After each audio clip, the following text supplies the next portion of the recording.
আসুন।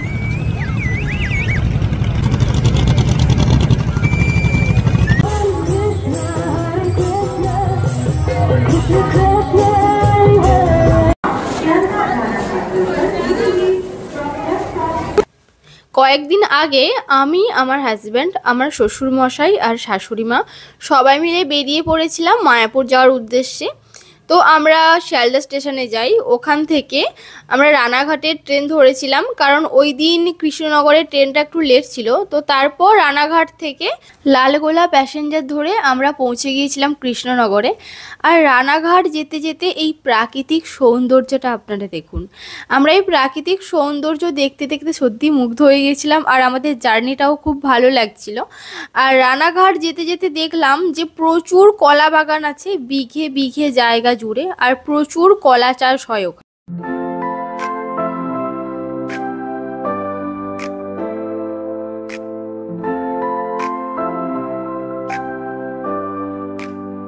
এই যে দেখুন কৃষ্ণনগর স্টেশন, আমরা ওখানে নেমে ওখান থেকেই টোটো ধরেছিলাম।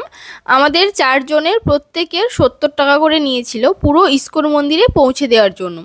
আর ওরা বলছিল ঘাটে গেলে 50 টাকা করে ভাড়া নেবে। তো আমরা যেহেতু পুরো মন্দিরেই যাব, এই কারণে আমরা 70 টাকা ভাড়া দিয়ে কিন্তু ইস্কন মন্দিরে পৌঁছেছিলাম।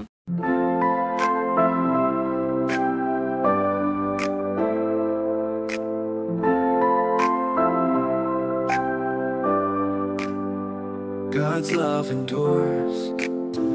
আমরা যখন কৃষ্ণনগর থেকে ইস্কন মন্দিরে যাচ্ছিলাম, তখনই রাস্তার ধারে এমন সর্ষের ক্ষেত দেখেছিলাম, আর সঙ্গে ভুট্টা গাছ। আর সর্ষের ক্ষেত পুরো হলুদ হয়ে আছে চারদিকে। আর এখানে দেখতে পাবেন অনেক ছোট ছোট খাল আছে, যেগুলো জলঙ্গি নদীর সঙ্গে মিশেছে। আর এই নদীর চরেও চাষ অনেকটা ভালো হয়। এছাড়াও তো বিভিন্ন রকমের চাষ আছেই এখানে। আমার তো মন করছিল ওই সর্ষে বাগানে গিয়ে ফটো তুলি। আমাদের মায়াপুরের ইস্কনে পৌঁছতে পৌঁছতেই সন্ধ্যা হয়ে গিয়েছিল। আর এই যে বড় মন্দিরের মতো দেখতে পাচ্ছেন, এটা মায়াপুরের মিউজিয়াম। আর পাশেই একটা পুলে রয়েছে ফোয়ারা। আর এখান থেকে সূর্যাস্ত দেখতে খুব সুন্দর লাগছিল।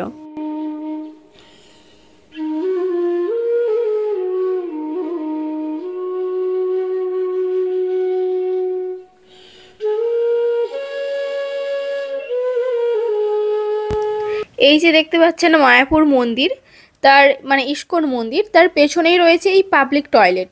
এখানে এটাই একটা খারাপ জিনিস যে একটাই পাবলিক টয়লেট রয়েছে। আপনারা সবাই জানেন মায়াপুরের এই সন্ধ্যা আরতি কতটা ফেমাস। আর এখানে দেখুন কত মানুষের আনাগোনা।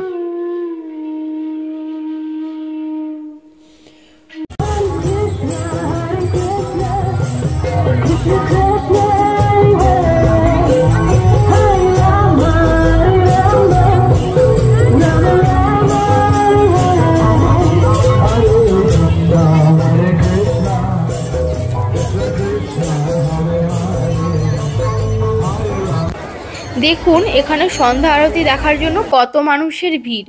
আমরা ফার্স্ট ভাবছিলাম যে যেতে পারবো কি পারবো না, কিছুজন তো ফিরেও আসছিল, বলছিল যে এত ভিড় আর যাওয়ার সাহস পায়নি। আর এই যে একটু আগেই দেখতে পেলেন যে কত মানুষ ওখানে, ওটা কিন্তু জুতো রাখা লাইন ছিল, এত ভিড় ছিল সেদিন। আর সন্ধ্যা আরতি 5টা থেকে 7টা পর্যন্ত হয়। আর ইস্কন মন্দিরের ওটা কিন্তু মেন আকর্ষণ। আপনারা যারা ঘুরতে যাবেন ওইটা প্লিজ মিস করবেন না। আর ওর ভেতরে তো ক্যামেরা অ্যালাউ নয়, এই কারণে জুতো, ফোন কোনো কিছুই নিয়ে যেতে দেয় না।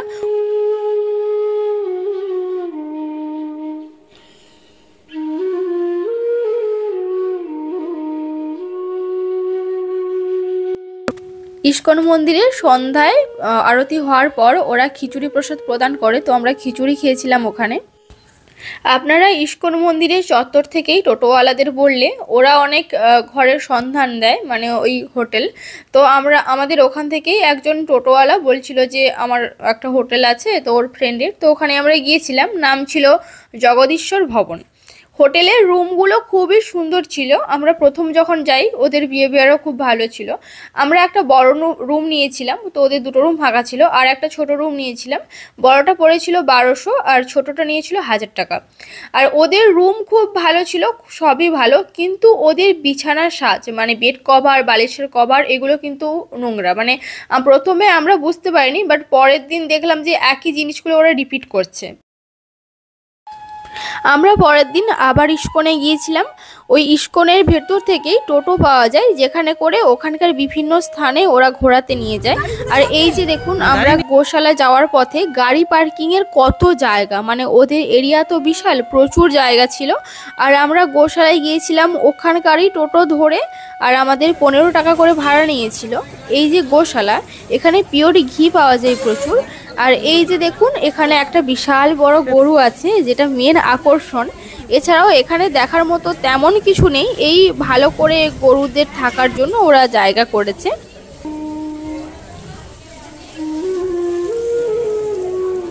এই যে গোশালার রক্ষক।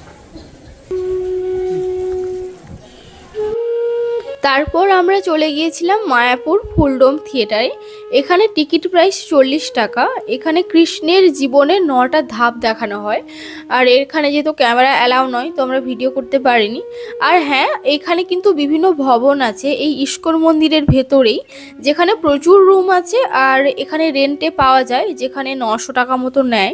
আর রুম কিন্তু খুব সুন্দর। আর আপনারা যদি ওখানে থাকতে চান, তো আসার 2-3 মাস আগে থেকেই কিন্তু বুকিং করতে হবে, আর সঙ্গে সঙ্গে এলে পাওয়া যাবে না।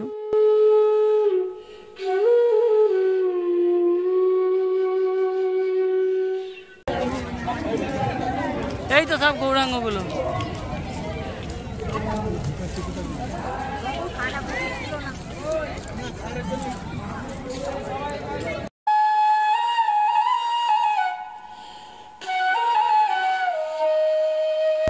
এই ইস্কনের ভেতরেই প্রসাদেরও ব্যবস্থা রয়েছে দুপুরের, কিন্তু আপনারা খেতে চাইলে ওখানে কিন্তু কুপন দেবে। আর ওখানে যে নর্মাল প্রসাদ যেটা দুপুরে খাওয়ার জন্য, ওটা 80 টাকা, আর যেটা খুব ভালো সেটা 120 টাকা করে। আর ওখানে কুপন সংগ্রহ করে আপনারা খেতে পারেন।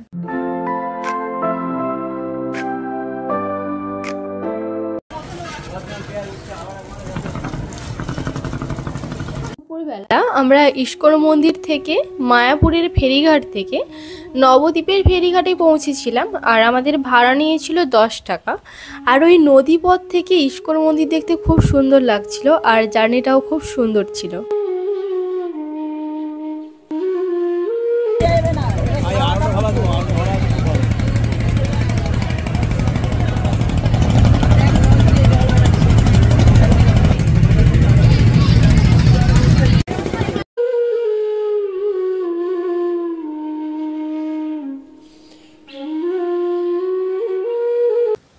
আমরা নবদ্বীপে পৌঁছে টোটো ধরেই পৌঁছে গিয়েছিলাম গুপ্ত বৃন্দাবনে। চলুন আমরা এই গুপ্ত বৃন্দাবনটা ঘুরে দেখি। এখানে কৃষ্ণের জীবনের বিভিন্ন স্টেজ দেখানো হয়েছে, কৃষ্ণের লীলা দেখানো হয়েছে। আর সত্যি দেখতে খুব সুন্দরও। আপনারা নবদ্বীপ গেলে অবশ্যই এখানে ঘুরে আসবেন।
এটা সোনার গৌরাঙ্গ, এটাই সব থেকে নবদ্বীপের আদি মন্দির।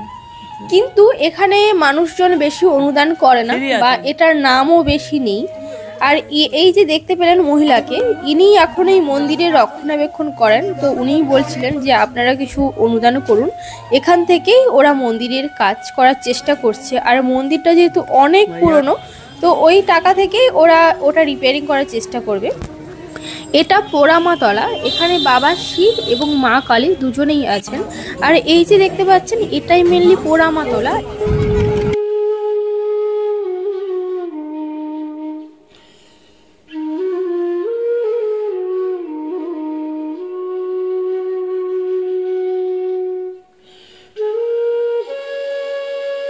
এখানে দেখুন, আপনারা দেখতেই পাচ্ছেন দুটো জলের কালার আলাদা, একটা ব্ল্যাক একটা কিছুটা হোয়াইট।